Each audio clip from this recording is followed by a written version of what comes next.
Welcome to Modeling Mastery, the podcast where we explore the art and science of software design. I'm Hex. And I'm Byte. In our last chapter, we charted the landscape of our systems using context maps, learning how to define the relationships between different bounded contexts. That was about understanding the what and the where of our models. Now in Chapter 4, we turn our attention to architecture. This is about the how our carefully crafted domain model is housed and how it interacts with the outside world. That's right. One of the great advantages of DDD is that it's not tied to a single rigid architecture. This chapter explores how the domain model can remain the pure, protected heart of an application, regardless of the surrounding architectural style.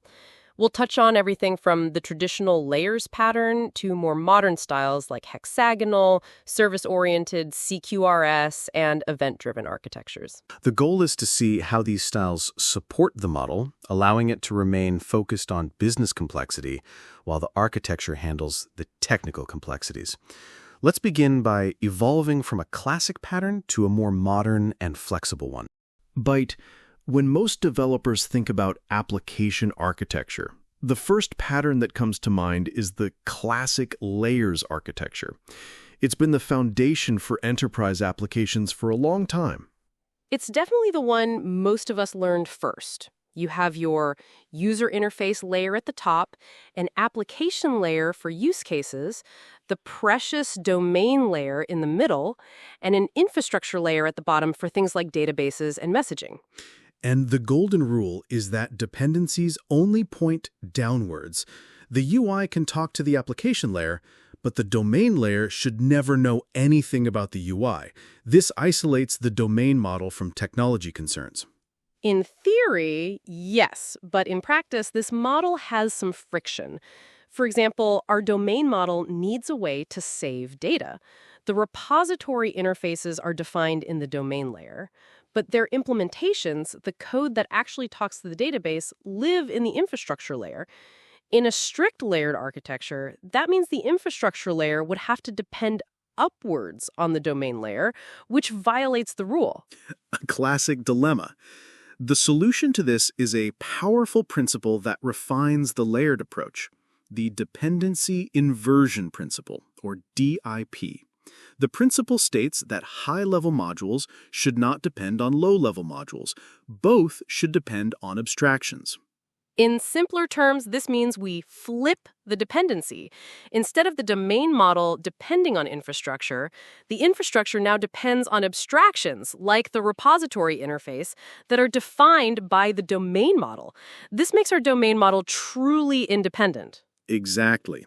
And if we take this idea of dependency inversion to its logical conclusion, we arrive at a more flexible and symmetrical style, the hexagonal architecture, also known as ports and adapters. I love this pattern because it changes the mental model. We stop thinking about up and down layers and start thinking about inside and outside. The inside of the hexagon is your application and its core domain model. Everything else, the UI, the database, third-party APIs, is outside. The communication between the inside and the outside happens through ports. A port is simply a formalized interface. For incoming requests, like a user action, the port is the API of our application, typically our application services. For outgoing data, like persistence, the port is the interface our application needs the outside world to fulfill, such as a repository interface. And the components that connect the outside world to these ports are called adapters. This makes it so clear. A REST controller isn't part of the core application. It's an adapter that translates HTTP requests into calls on an inbound port, an application service method. A Hibernate product repository class is an adapter that implements an outbound port, the product repository interface, to talk to a SQL database. The benefits of this approach are immense. The domain model is completely isolated and pure. You can have multiple adapters for the same port. For example, a REST API and a command line script could both be adapters for the same application service port. And it's incredibly testable.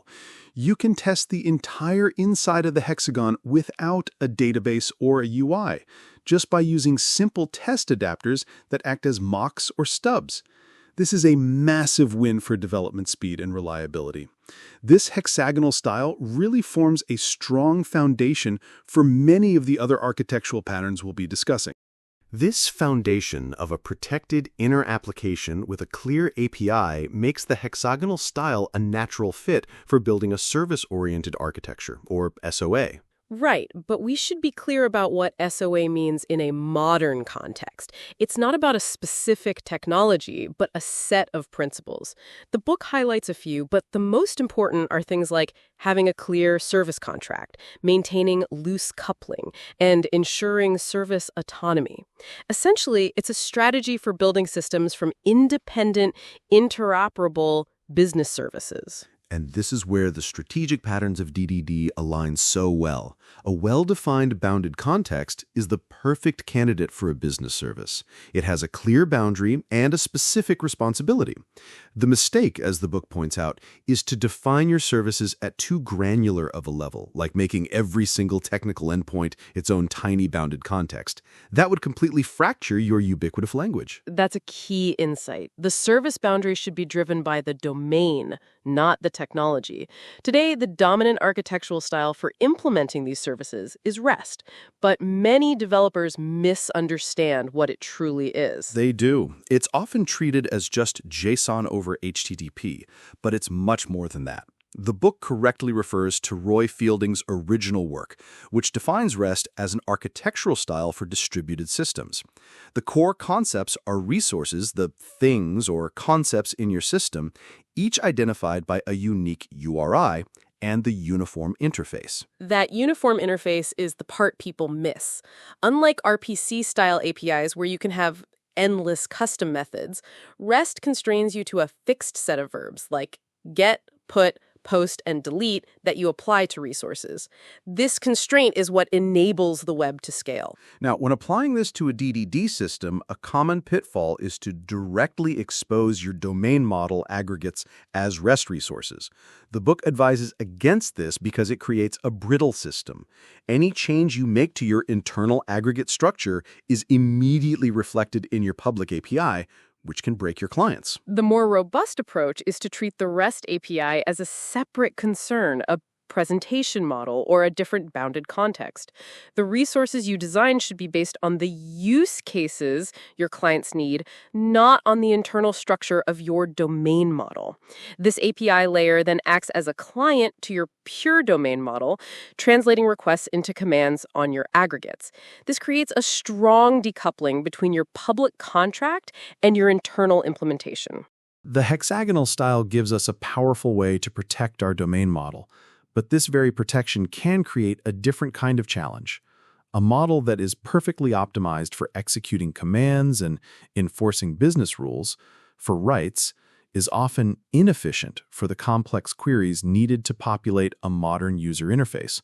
That's a classic tension. Your UI might need a dashboard that displays information from 5 different aggregates. Trying to build that view by querying multiple repositories and stitching the data together in real time is slow and complex. You either end up writing inefficient queries or, even worse, you start corrupting your aggregate design just to make the data easier to read. This fundamental conflict between the needs of the write side and the read side leads to a more advanced architectural pattern, Command Query Responsibility Segregation, or CQRS. The name sounds intimidating, but the concept is brilliant in its simplicity. You literally split your model into 2. You have a command model, which is our rich behavioral DDD model full of aggregates and business logic.